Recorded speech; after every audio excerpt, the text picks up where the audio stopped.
Hey coucou, tout à l'heure je parlais avec ma pote Célia et on s'est rendu compte qu'en fait, nous les meufs de 30 ans, on n'avait pas du tout eu la même vie musicale que les meufs de 20 ans et qu'on avait connu la musique d'avant YouTube. C'est pas incroyable? Du coup, dans cette vidéo, j'aimerais t'expliquer comment ça marche avant pour avoir de la musique, pour trouver de la musique, pour enregistrer de la musique.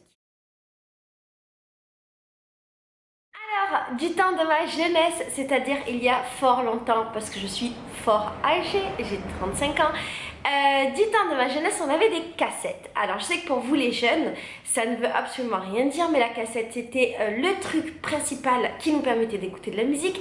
Les cassettes, souvent, avaient deux faces, face A, face B, et soit on achetait des cassettes avec déjà de la musique, on avait une grosse collection de cassettes chez nous rangées dans des boîtes spéciales pour cassettes, soit on pouvait enregistrer de la musique sur nos cassettes. Et alors là, c'était la merde, c'était pas aussi facile que maintenant où on télécharge de la musique, on a de la musique en cloud, on a des plateformes musicales. Quand on voulait une musique, on devait attendre que cette musique passe à la radio. Attendre devant la radio parfois des heures jusqu'à qu'elle passait. Dès qu'elle arrivait, bam, on devait appuyer sur enregistrement. Je sais pas si t'imagines. Et alors, souvent, en tout cas dans les radios que j'écoutais, souvent j'attendais pendant des heures ma musique pour me faire une compilation de toutes mes musiques préférées. Et je crois que les cassettes duraient pas très longtemps à l'époque, ça devait être une trentaine de minutes. Je devais attendre pour chaque musique pour faire ma compilation et comme par hasard, sur le début ou sur le milieu ou sur la fin de ma musique, il y avait toujours un mec de la radio pour parler, une publicité, un truc, un machin qui gâchait complètement ma musique. Ce qui arrivait ensuite, c'était qu'on enregistre sur ce qu'on avait déjà enregistré sans faire exprès. C'était très difficile de gérer ce truc-là, de mettre ces musiques différentes les unes à la suite des autres exactement parce que sur une cassette, on avait un fil de 30 minutes et qu'il fallait faire tourner la cassette jusqu'à arriver pile au moment où on devait enregistrer le reste de la musique, être sur la bonne face, ne pas se tromper face A, face B, pour pouvoir bam, appuyer sur enregistrer jusqu'à la fin de la musique, bam, appuyer sur arrêter. Et si jamais on avait enregistré un petit peu trop, il fallait revenir en arrière pour bam, réenregistrer par-dessus. Ce qui faisait que si tu n'étais pas ultra précis et organisé, ta compile ressemblait à un espèce de truc avec par moment des musiques que t'aimais, des débuts, des fins d'autres choses, des publicités et des messages des animateurs radio. Il arrivait très souvent qu'on se trompe et qu'on réenregistre sur ce qu'on avait enregistré avant, sur nos musiques préférées ou autre chose, et là c'était vraiment la merde. Les CD sont arrivés, c'était la grande révolution. Il y avait deux types de CD, les CD avec un album complet et les CD avec le single et souvent une deuxième musique qui était genre un remix du single ou parfois on avait une deuxième musique rien à voir, mais souvent c'était un remix dégueulasse.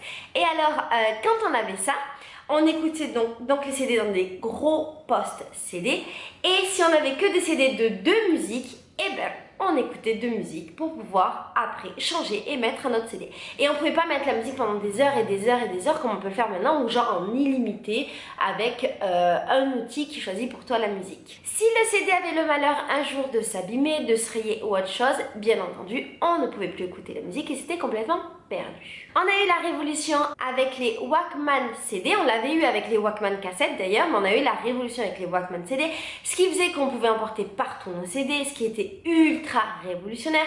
Et le lecteur CD était immense, grand comme ça, épais comme ça, et on avait tous, pour ceux qui amenaient leur CD préféré, des grosses pochettes dans lesquelles il y avait tous les CD qu'on écoutait pour pouvoir changer de musique. On avait tous dans les parages un pote qui avait un graveur. Le graveur c'était CD, c'était vraiment genre le grand luxe de l'époque quand j'étais jeune. Et j'avais, comme tout le monde, mon pote graveur qui faisait des remixes, des compiles, des machins. Et c'était merveilleux, on achetait des CD vierges, on devait lui tourner pour qu'il les grave. Il y avait un certain temps de gravage, on ne pouvait pas graver beaucoup. Il fallait faire super attention encore une fois de ne pas abîmer le CD, sinon on ne pouvait plus jamais retrouver les musiques qu'on avait dedans. Et ce dont je me souviens, c'était tous les potes graveurs de Zouk qui eux faisaient des espèces de compilations où il n'y avait pas d'arrêt entre les chansons avec un mixage dégueulasse entre la première et la dernière. Et ça, c'était vraiment traumatisant. Ce que moi je faisais très souvent et ce que j'ai aussi beaucoup reçu, c'était les fameux CD compilations qu'on offre à son chéri ou sa chérie. Il était de mise de faire un CD avec les meilleures chansons de notre vie et de l'offrir à la personne, et genre c'était un cadeau magnifique. Ceci dit, je pense que à notre époque on devrait faire ça encore. Bon, peut-être avec une j'allais dire une clé USB. Qui utilise des clés USB encore? Un fichier? Ah, c'est trop nul, tout est dématérialisé, c'est tellement triste. Un fichier dans lequel on pourrait mettre nos musiques préférées pour la personne qu'on aime. Une playlist, voilà, on va faire ça. Une playlist, la playlist de... Ça se fait, non? Ah, mais c'était quand même plus la classe à l'époque des CD. Là, je t'ai parlé des CD, des cassettes, mais si tu voulais enregistrer ou revoir un clip, maintenant c'est très facile, tu vas sur YouTube, t'as ton clip. Nous, à l'époque, on devait attendre les émissions musicales qui passaient, notamment sur la 6, si je dis pas de bêtises, le samedi ou le dimanche matin, mettre une cassette dans le magnétoscope, avoir un magnétoscope qui grave, je sais plus si c'était automatique, je me souviens plus, et attendre attendre que le clip passe pour bam, appuyer sur enregistrer et bam, appuyer sur fin une fois qu'on avait enregistré, et on devait faire ça jusqu'à arriver à se faire une cassette avec les différents clips qu'on aimait, et bien entendu il y avait toujours un petit peu de pub avant, un petit peu de pub après, c'était soit de la pub, soit le début, la fin d'un autre clip. Avec la génération CD, ce qui est arrivé dans ma vie, et je pense dans la vie de beaucoup de gens, ça a été le lecteur Windows, je sais plus comment il s'appelle, mais il était merveilleux, c'était le lecteur de musique de Windows pour écouter la musique. Et là c'était révolutionnaire ma gueule, parce que on pouvait emprunter les CD de nos amis, et prendre la musique du CD pour l'importer sur notre lecteur. Et ça signifiait qu'on pouvait récupérer les musiques des autres personnes et qu'on n'était pas obligé d'attendre la radio, d'attendre la télé ou d'aller, comme c'était mon cas, à Virgin pour écouter de la musique CD directement dans le magasin. À peu près au même moment est arrivée la génération des iPods. Oh mon dieu, les iPods c'était magnifique. Il y avait les iPods d'Apple, il y avait les MP3, on avait des espèces de petits MP3 comme ça en forme de grand suppositoire, et ça c'était trop la classe.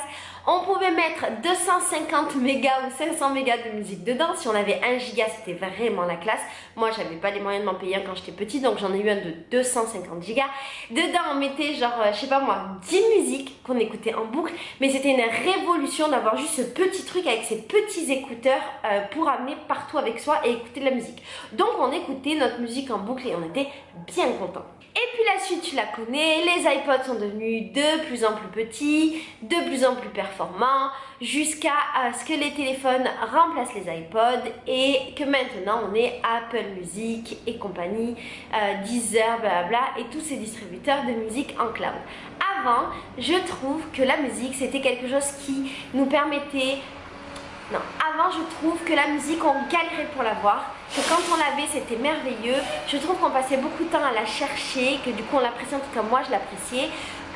C'était quelque chose qu'on se partageait, qu'on se donnait, c'était pas la facilité comme aller sur YouTube et avoir bam une playlist qui nous balance 10 musiques de 10 personnes différentes qu'on sait pas qui c'est, qu'on écoute et qu'on oublie, ou Apple Music et compagnie.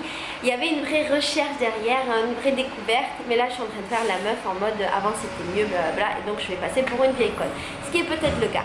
Je te fais des gros bisous et je te dis à bientôt. J'espère que ça t'a appris des trucs si toi tu es un petit jeune ou une petite jeune de 15 ans, 20 ans qui n'a pas connu ce temps-là. Bisous bisous, ciao.